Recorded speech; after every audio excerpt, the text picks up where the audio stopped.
दो बेटियां थी। बड़ी का नाम गुड़िया और छोटी का नाम सोनो था। चिड़िया की बड़ी बेटी गुड़िया अपनी बहन से बहुत प्यार करती थी, मगर छोटी हमेशा हर काम में जिद करती थी। वो हमेशा अपनी बड़ी बहन से लड़ाई करती। अब वो बड़ी हो चुकी थी, इसलिए चिड़िया को अपनी बेटियों की शादी की बहुत चिंता थी। तीनों माँ बेटियाँ एक दिन नदी पर बैठी हुई थी, जब वहाँ गोरी कवि आ जाती है।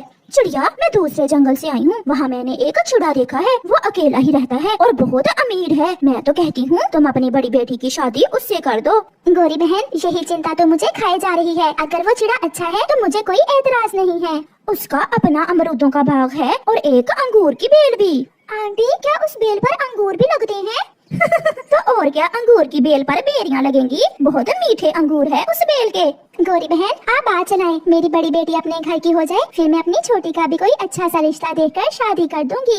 मम्मा, आप मेरी इतनी चिंता ना किया करें। गुड़िया बेटी, जब बेटियां जवान हो जाएं, तो माँ बाप को उनकी शादी की चिंता होती ही है। अच्छा, अब मैं चलती हूँ। गोरी कवि वहाँ से चली जाती है और चिड़ियाओं का वो परिवार भी अपने घर चला जाता है।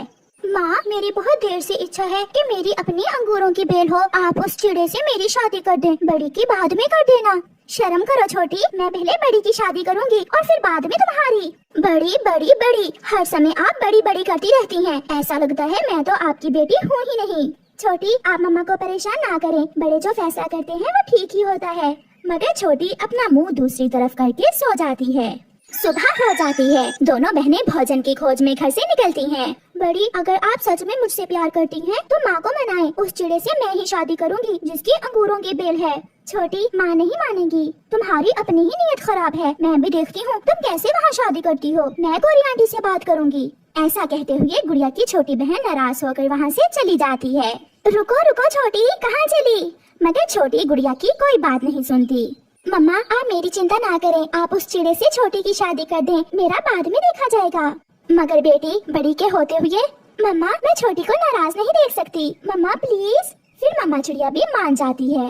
गोरी कवि आ जाती है। वो चिड़ा भी साथ था और छोटी की शादी उस चिड़े से हो जाती है और वो चिड़ा छोटी को बिहाकर अपने साथ ले जाता है। चिड़िया, आप चिंता ना करें, मैं बड़ी के लिए भी कोई ना कोई चिड़ा ढूंढ लूंगी। पति जी, गोरी आंटी ने बताया था कि आपकी अंगूरों की बेल भी है। चले मुझे जल्दी से वो बेल दिखा लाएं। कौन सी बेल? वो बेल तो मेरे दोस्त की थी और वो भी सूख गई है। क्या? तो फिर गोरी आंटी ने मम्मा से झूठ बोला था? तुमने शादी मुझसे की है या अंगूरों की बेल से? चुप कर जाओ, कितनी फजूल बातें कर रही हो तुम। अभी 2 दिन ही गुजरे थे जब सोनू का पति सोनू से कहता है, जाओ और मेरे लिए भोजन लेकर आओ। क्या घर में बिठाए रखने के लिए मैंने तुमसे शादी की थी? पति जी, आप भी मेरे साथ चलें, हम दोनों जाएंगे। मेरे दोस्त मुझसे मिलने आ रहे हैं, तुम जाओ। 2 उल्लू वहाँ आ जाते हैं। दोस्त, बहुत सुंदर है तुम्हारी पत्नी तो। इस चिड़िया के पंख भी बहुत सुंदर हैं। आपकी ऐसे पक्षियों से दोस्ती है? जाओ, यहाँ खड़ी मेरा मुंह क्या देख रही हो? दफा हो जाओ।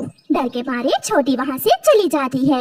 ये चिड़ा तो बहुत बुरा है। अभी तो शादी को 4 दिन हुए हैं। मैं पूरी जिंदगी कैसे गुजारूंगी इसके साथ? कुछ दिनों बाद मम्मा चिड़िया एक चिड़े से अपनी दूसरी बेटी की शादी भी कर देती है। वो चिड़ा उसी जंगल में रहता था। माँ जी, मेरा घर इसी जंगल में दूसरी तरफ है। आपका जब दिल चाहे गुड़िया से मिलने आ जाया करना।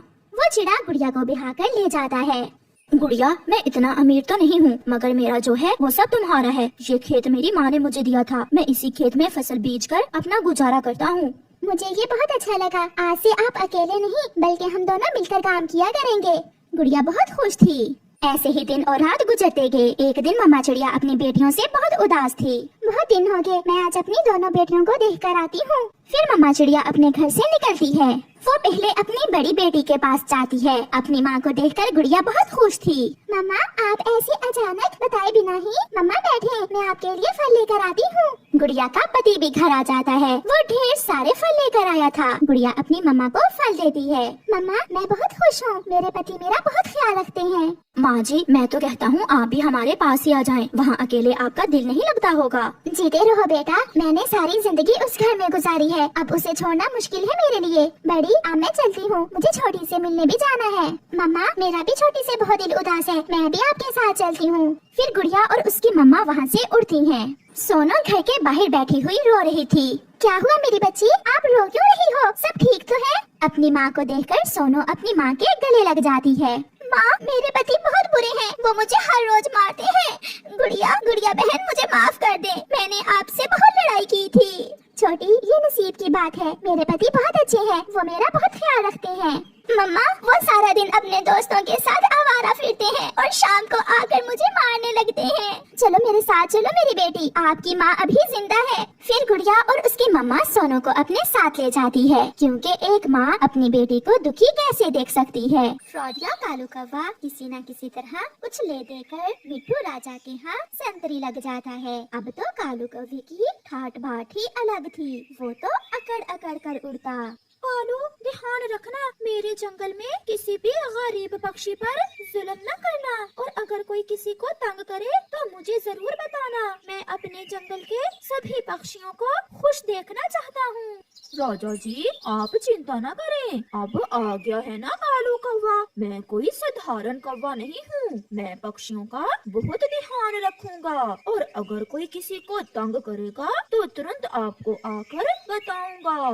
मगर कालू कौवा तो बहुत गंदा पक्षी था, और उसकी पत्नी गौरी कौवी तो उससे भी 2 हाथ आगे थी। कालू, ऐसे किसी को कैसे पता चलेगा कि मेरा पति राजा जी के यहाँ संतरी लग गया है? चलो किसी कमजोर पक्षी को देखकर डराते हैं। चलो गौरी, आज मैं तुम्हें चाचा कबूतर की दुकान से फ्री में मिठाई खिलाता हूँ। फिर गौरी कौवी और कालू कौवा चाचा कबूतर की दुकान की तरफ जाते हैं। ओए कबूतर, जल्दी से मुझे गरम गरम गुलाब जामुन दो। तुम्हारे पास इतने पैसे भी हैं जो गुलाब जामुन खाओगे। चाचा कबूतर, शायद तुम जानते नहीं हो, मेरे कालू जी राजा जी के यहाँ संतरी लग गए हैं। सीधे से गुलाब जामुन दो, वरना अभी तुम्हारी ये दुकान मैं यहाँ से उठवा दूंगा। बड़े देखे हैं मैंने तुम्हारे जैसे संतरी। चल भाग यहाँ से, बड़ा आया फ्री में गुलाब जामुन खाने वाला। कालू कौवा जान जाता है कि अब चाचा कबूतर के यहाँ उसकी दाल नहीं गलने वाली, इसलिए वो गौरी कौवी से कहता है, चलो गौरी, इसे तो मैं बाद में देख लूंगा। फिर कौवा और कौवी वहाँ से चले जाते हैं। घर जाकर गौरी कालू कौवे से कहती है, कालू, ऐसे ये पक्षी हमसे डरने वाले नहीं हैं। तुम किसी तरह राजा जी को साथ लेकर एक चक्कर जंगल का लगाओ, ताकि ये सब पक्षी तुम्हें राजा जी के साथ देख लें। फिर देखना ये कैसे तुमसे डरते हैं। ये मुश्किल काम नहीं है, मैं आज ही राजा जी से बात करता हूँ। फिर कालू कौवा तोते राजा के पास जाता है और कहता है, राजा जी चलें, आज मैं आपको सारे पक्षियों के घर दिखाता हूँ। चलो संतरी, मैं भी चाहता हूँ कि मुझे अपने राज्य के सारे पक्षियों का पता हो। फिर कालू कौवा तोते राजा को साथ लेकर जंगल में निकल जाता है। राजा जी, ये चिड़िया का घर है, और वो सामने कबूतर चाचा की मिठाई की दुकान। चाचा कबूतर की दुकान पर बैठे सारे पक्षी कालू कौवे को राजा जी के साथ जाता हुआ देख लेते हैं। कबूतर चाचा, वो देखो, कालू कौवा राजा जी के साथ जा रहा है। मुझे पता है, वो राजा जी के पास संतरी लग गया है। हमारे राजा जी बहुत अच्छे हैं, वो सबके साथ न्याय करेंगे। ऐसे राजा जी को देखकर सब पक्षी बातें कर रहे थे। फिर दूसरे दिन कालू कौवा और उसकी पत्नी मुफ्त में भोजन खाने का कोई नया उपाय ढूंढते हैं। कालू, तुम चिड़िया के पास जाकर उसे डराओ, वो कमजोर चिड़िया तो जरूर तुमसे डर जाएगी और तुम्हें अपना भोजन दे देगी। अब तो पूरे जंगल को पता चल गया है कि मैं तोते राजा का संतरी हूँ। मैं अभी चिड़िया के पास जाता हूँ। फिर कालू कौवा छोटी चिड़िया के घर जाता है। चिड़िया, राजा जी का आदेश है कि जंगल में भोजन की बहुत कमी है, और जिस पक्षी के भी पास एक से ज्यादा बच्चे हैं उन्हें मार दो। ये सुनकर चिड़िया की तो जान ही निकल जाती है। नहीं नहीं कालू भैया, कालू भैया था मैं पहले, अब मैं तोते राजा का संतरी हूँ। कालू भैया संतरी जी, ऐसा कैसे हो सकता है? मेरे बच्चे तो केवल 2 दाने ही खाते हैं और 2 ही तो बच्चे हैं मेरे। तो फिर मुझे खुश करो, मैं राजा जी से तुम्हारी सिफारिश कर दूंगा। वो कैसे संतरी जी? तुम्हारे घर में जो भोजन है उसमें से आधा मुझे दे दो। चिड़िया डरती भी तो क्या, कौवे संतरी ने उसे डरा ही इतना दिया था। ले जाए संतरी जी, जो चाहे ले जाए, मगर मेरे बच्चों को कुछ मत कहना। फिर कालू कौवा चिड़िया के घर से सारा दाना एक थैले में डालकर ले जाता है। माँ, जंगल का राजा तो अपने राज्य की रक्षा करता है, फिर राजा जी ऐसा कैसे कह सकते हैं? बेटी, हम गरीब पक्षी हैं। राजा के आदेश के आगे हमारा क्या जोर। अच्छा हुआ जो कालू संतरी भोजन लेकर मान गया। मैं फिर से भोजन जमा कर लूंगी। तो फिर कालू, चिड़िया तो बहुत रोई होगी सुनकर। ऐसे ऐसे रो रही थी वो चिड़िया। जब मैंने भोजन मांगा तो चुपचाप आधा भोजन चिड़िया ने मुझे दे दिया। अब तो हमें किसी और के पास जाने की जरूरत ही नहीं है। हम हर रोज चिड़िया से ही भोजन लेकर खा लिया करेंगे। जब कालू संतरी तोते राजा के पास जाता है तो राजा जी कालू कौवे से कहते हैं, संतरी कौवे, मेरे जंगल के सभी पक्षी खुश तो है ना? राजा जी सब बहुत खुश हैं। अब आपको जंगल में जाने की कोई जरूरत नहीं है। मैं आपको पूरे जंगल की रिपोर्ट दे दिया करूँगा। तुम ये भोजन ले जाओ और जंगल के गरीब पक्षियों में बांट दो। ये सुनकर कालू कौवा बहुत खुश होता है और भोजन लेकर सीधा अपने घर जाता है। राजा जी ने गरीब पक्षियों को देने के लिए ये भोजन दिया है। तो फिर सबसे ज्यादा गरीब तो मेरी माँ और भाई हैं। मैं अभी ये भोजन अपनी माँ को दे आती हूँ। इस पर कपड़ा डालो, कोई देख ना ले। फिर कालू की पत्नी गोरी कौवी थैले पर कपड़ा डालकर वो भोजन अपनी माँ को देने चली जाती है। ऐसे ही दिन और रात गुजरते गए। कौवा हर काम गलत करता और अपना संतरी होने का नाजायज फायदा उठाता। एक दिन तो वो चिड़िया से मीठा फल भी छीन लेता है। राजा जी ने कहा है कि मीठा फल पूरे जंगल में केवल कालू संतरी ही खा सकता है। ले जाए संतरी कौवे, ये फल आप ले जाए, मगर मेरे बच्चों को कुछ न कहना। कौवा वहाँ से चला जाता है। अपनी दुकान पर बैठा कबूतर चाचा ये सब देख रहा था।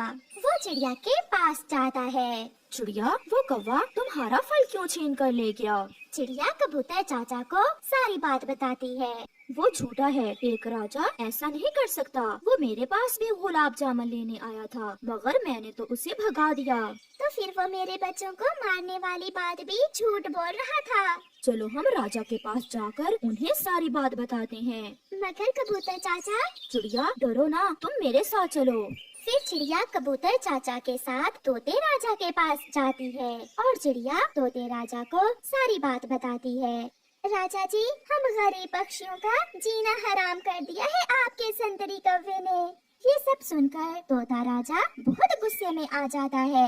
उल्लू संतरी, जल्दी से कौवे संतरी को बुलाओ।